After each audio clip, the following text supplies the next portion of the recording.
Right, the Kenya Revenue Authority launched the annual Taxpayers Month at Time Towers, Nairobi this month, and the event is aimed at appreciating citizens who are contributing to the country's taxes to ensure kwamba tunaendelea kudevelop. That is the conversation we're having right now on the Taxpayers Month, and I am here on set sitting down with a tax education manager who will be helping me understand what exactly she does, as well what the Taxpayers Month is going to mean to you guys. Welcome to the set. Thank you. Yes, you can introduce yourself first before maybe you get into it. Good morning. My name is Wanja Wang'Ondu, and I'm a manager at the Tax Education Docket. Happy to be here with you this morning. Right. Tax education, I'm guessing that is on informing the citizens what tax is. Yes, basically tax education is creating awareness from the schools level to the person who pays the highest taxes. All yes. Right. All of these people have. Do you feel there's enough information now out there because of the efforts that KRA has been making, especially this year, to ensure that more people are getting to know about taxes? Has it worked? It's working in a great way. Information is out there, but we still have a lot to give to our taxpayers. Taxes change a lot. Every year there are new changes in taxes. So we still have to keep updating.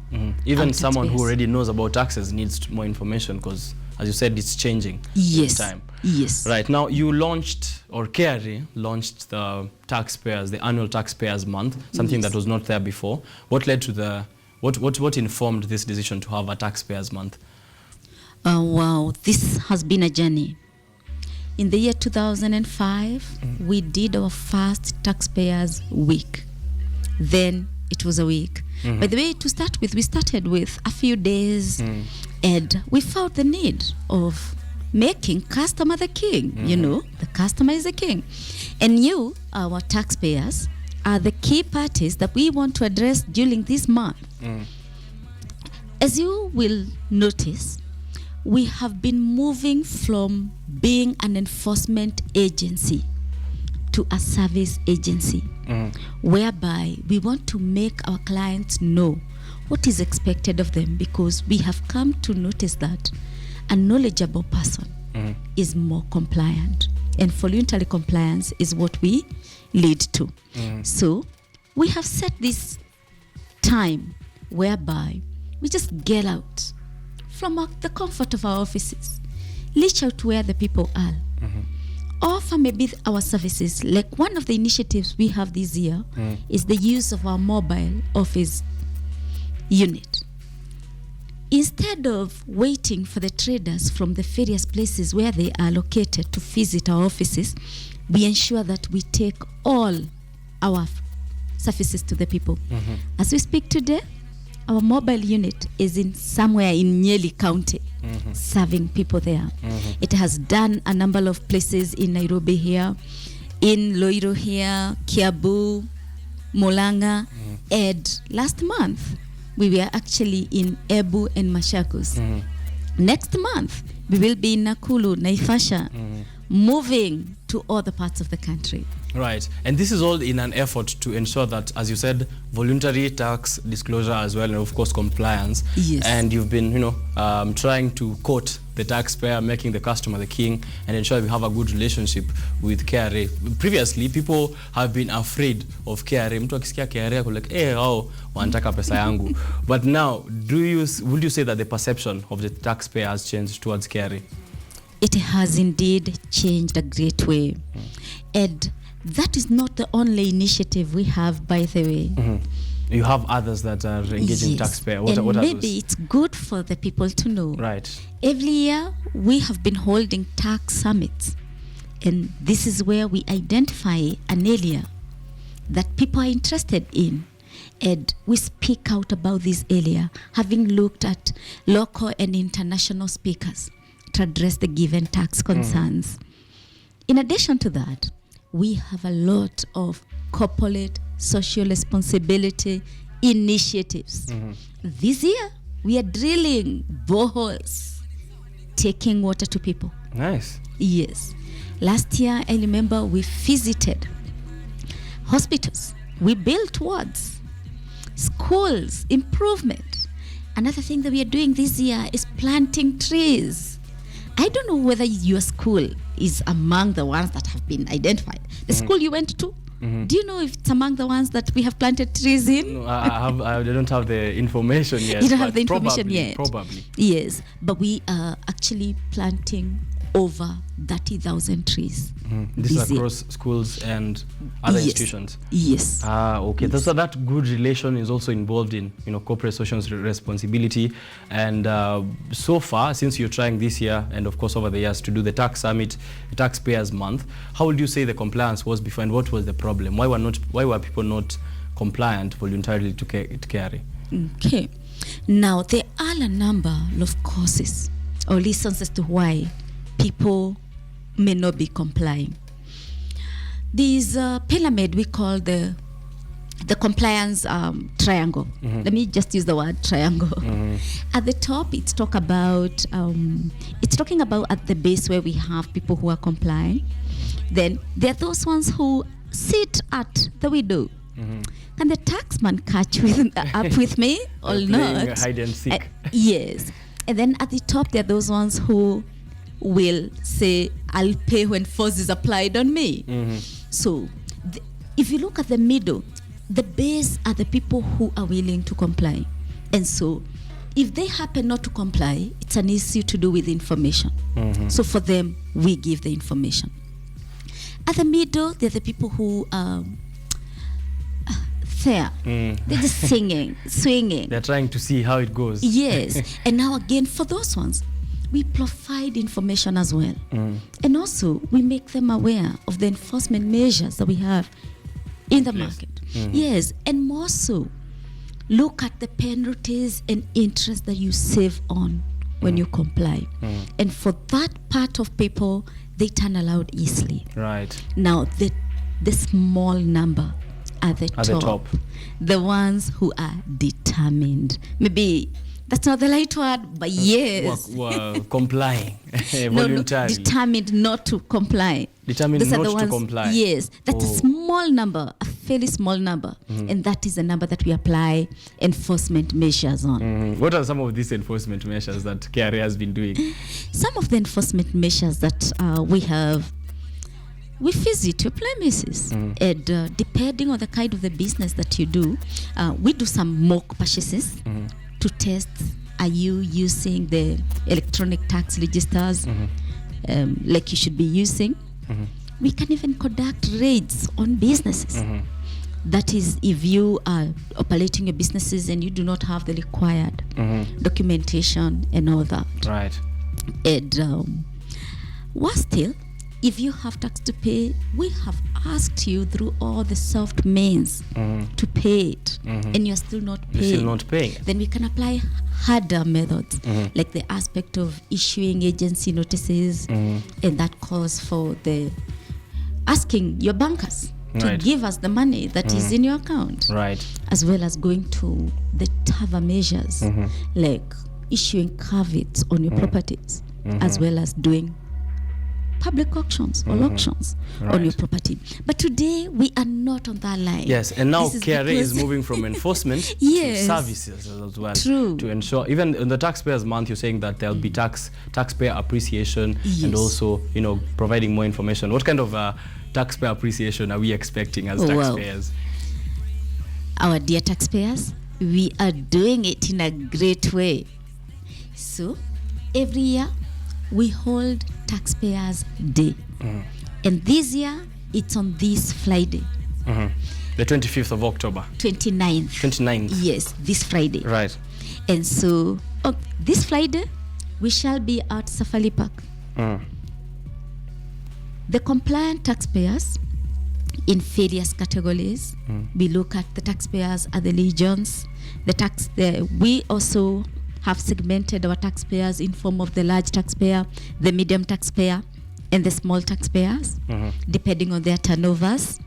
Then we also look at the importers, the exporters, the people in the various sectors, and we identify the stars. So this Friday is the day of celebrating the stars. It's the day of celebrating our distinguished taxpayers, and they will have the opportunity to meet the president. Right. The president will be there as well. Yes, it is our president who will be awarding them. All right. So is this an open invite, or you're going to be calling the several taxpayers that you've identified? Now, you can be sure we are over 40 million in Kenya. You can't have all Kenyans in Safari Park. Yes. So our esteemed taxpayers, during this event, we will not be able to invite all of you. We are only inviting a few people, noting that this is a COVID period. Right, true. So again, the social distancing and all that. To ensure that the regulations are, of course, maintained. True. So for the few who have received the invite, honor the invite. And for you who have not received your invite, it is coming. It may not come this year, but it will come soon. Right? Yes. So now, in terms of tax compliance, you are trying to do the Taxpayers Month, and of course the mobile office that you said. Yes. You're saying next month you're in another county. You are in Embu. You've been in Kiambu. Yes. How can a taxpayer out there get all this information?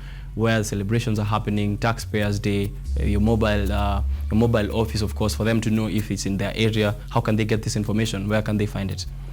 This information is available on our website, and in addition, on our social media pages. If you go to our Facebook, our Twitter page, you'll be able to see what are we doing in the specific week. And it is all there. yes, it's You've all mentioned, there. it's interesting you've mentioned social media, and that's a new thing, of course, in the past few years that has been happening. Has it contributed to compliance in terms of how information is spread out there for the taxpayers? It has, in a great way. By the way, your generation It's all is online. more in social media than in any other platforms. True. And so we have had engagement on Twitter space, and we are surprised by the big numbers that are actually turning up. And also on Facebook, on Twitter, and Instagram. Those are some of the areas. And the website, of course, I'm seeing here a lot of info. You even have a media center where there's a blog, and people are getting information there. Yes. So this has helped, of course, that compliance. It has indeed helped in a great way. So we are conducting, what we like doing is ensuring that our content suits the given parties. So you realize that the content for Facebook will not be the content for the website. Right. But the two kinds of content are delivering the message. So we ensure that our content is clinical and it is for the given target group.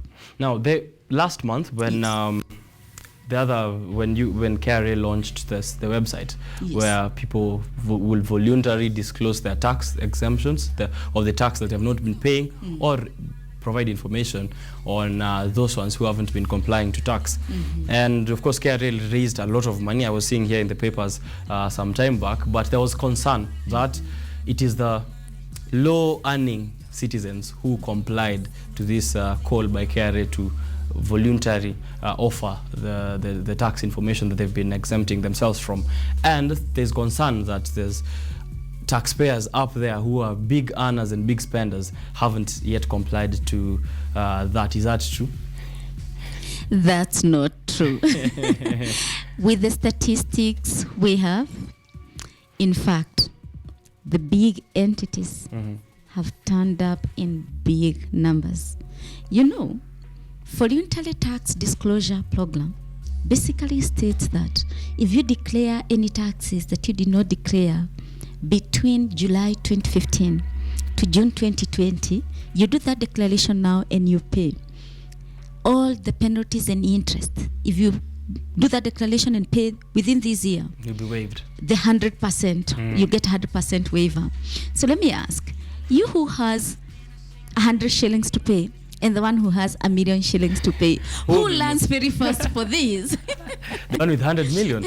Of course, the one because their taxes their penalties are way much more. It is true. Right. So I just wanted to state that the two, we have the big entities coming out in big numbers, and I also appreciate that the fact that even the small entities we are coming up. They should in be big encouraged, numbers. not to say ati wale wakubwa walipi sisi pia tupeani kakitu. Wanalipa. Tulipe sisi wote.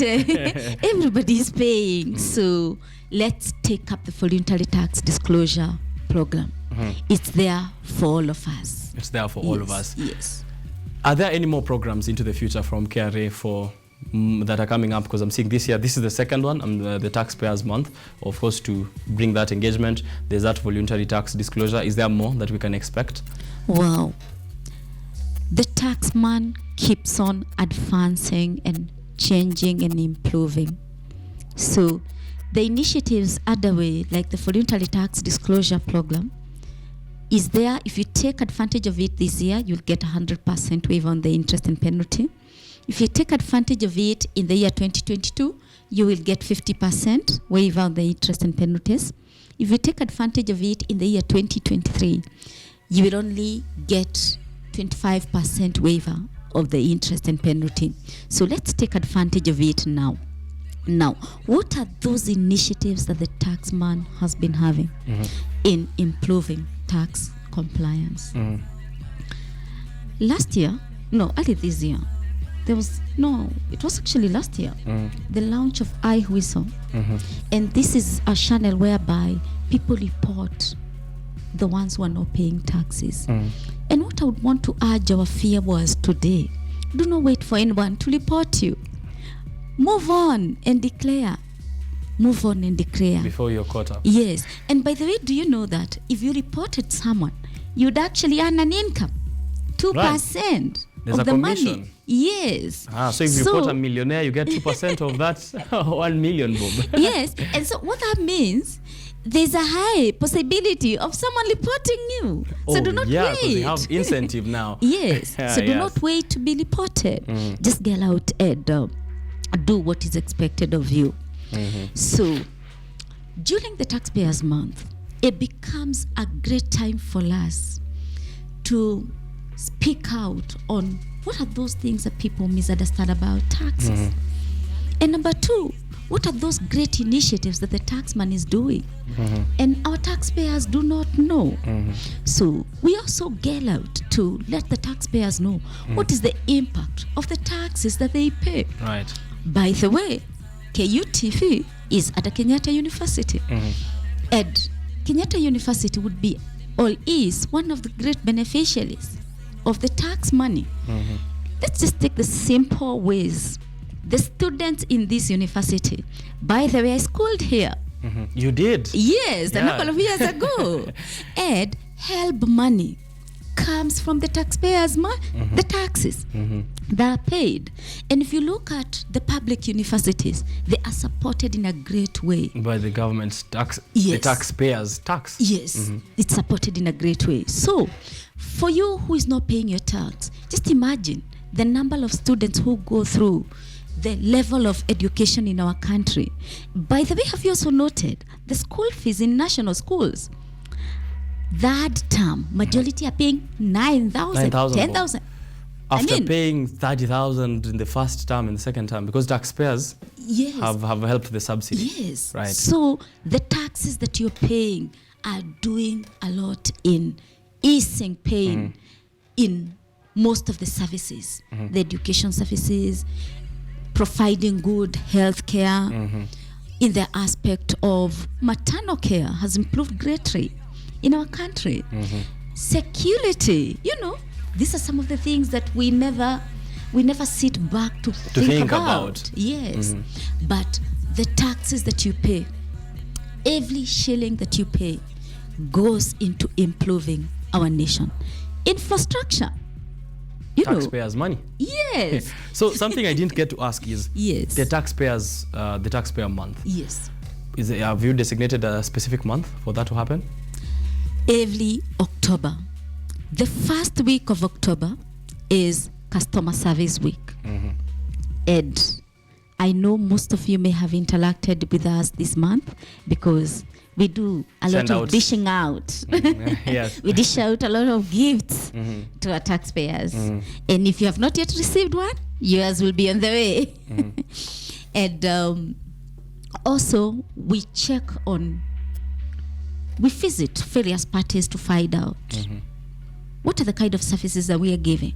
How would we all want our services to be improved? Right. It's our dream to move away from being an authority to a service entity. Right, to being a friend of the taxpayer. How does it feel to know that you're not going to Kenya Revenue Authority, but you're going to Kenya Revenue Service? That is nice. And That has a nice ring to it. So, in terms of compliance, yes, if you were to compare Kenya to other countries in the East African region or even world over, how would you say we are? Are we compliant? Ama sisi ni citizens ambao tuko compliant compared to the others? Wow, matters tax compliance. You will notice that in the world, we have countries that taxpayers are actually obsessed with paying tax tax. obsession. Yes, Sweden is one of them. So, do we say Kenyans we are obsessed with paying taxes? No. No. Not yet. It's actually an outright no. No, the outright no right now. So, people are still appreciating the payment of taxes culture. And with time, we have seen the increase in tax compliance. But still, we cannot say we are there. We are still at distance. We still have a distance. And I love the job that KRA is doing currently to ensure that we're getting that information out there. Now, maybe lastly, for tax exemption, I've received a question here. What kind of documents do they need to come and get themselves exempt from the tax? That is for the voluntary disclosure. Okay. Now, the voluntary tax disclosure program is a program that can be undertaken by everybody, as long as that tax is not having a litigation, or you do not have a court case, or you're not already having objections to the given tax. You can take advantage of the voluntary tax disclosure program.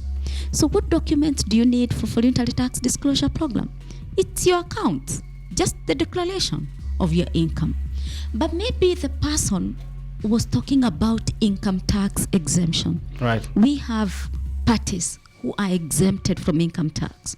And these parties are divided into two. Number one, we have individuals. Who are these individuals? These individuals are persons living with disability. The law in the country allows persons living with disability to apply for income tax exemption. And once you apply for income tax exemption and it's granted, the first Kenya shillings 150,000 of your income every month get exempted from income tax. Every single month. Yes, every single month. So what documents does such a person need? This person need to be registered with the Association of Persons Living with Disability. Remember, we are talking about you're getting the exemption because you have a disability or you're living with a disability that makes you have some difficulties in doing some tax, handling normal life. tax. Yes. And so who then determines the extent of that disability that affects? There should be somewhere you registered Yes, to. because Right. somebody who puts on specs may come out and say, And say, I'm also disabled. yes. I can't see, I can't pay taxes. Yes. And so you need to register with the Association of Persons Living with Disability. And then after that, the process will be through that Association of Persons Living with Disability. And that will reach to them. Yes, until the point that a panel of doctors will assess you, and then after that association will send a report to the tax authority. Right. And then the tax authority will just proceed with processing the exemption. And then for the associations that get the income tax exemptions are the ones that advance education, the ones that advance education, the ones that relieve poverty, and the ones that advance religion. And Right. in this case, you need to apply, and your documents will be looked into, and after you qualify, you get issued. They're saying a clarification here is on if also that applies to those who have defaulted, will their fines be cancelled after they've, of course, provided information that they've been defaulting? Those fines that are applied, will they be exempted from paying them? Now, voluntary tax disclosure program applies for the undisclosed taxes. So any undisclosed taxes that you have and you disclose now, all penalties and interest on it will be waived. But now, what if you had already disclosed an income and it had a penalty that is already disclosed? So for that one, if there are reasons as to why you would want to be waived for, then you'll follow the normal waiver process.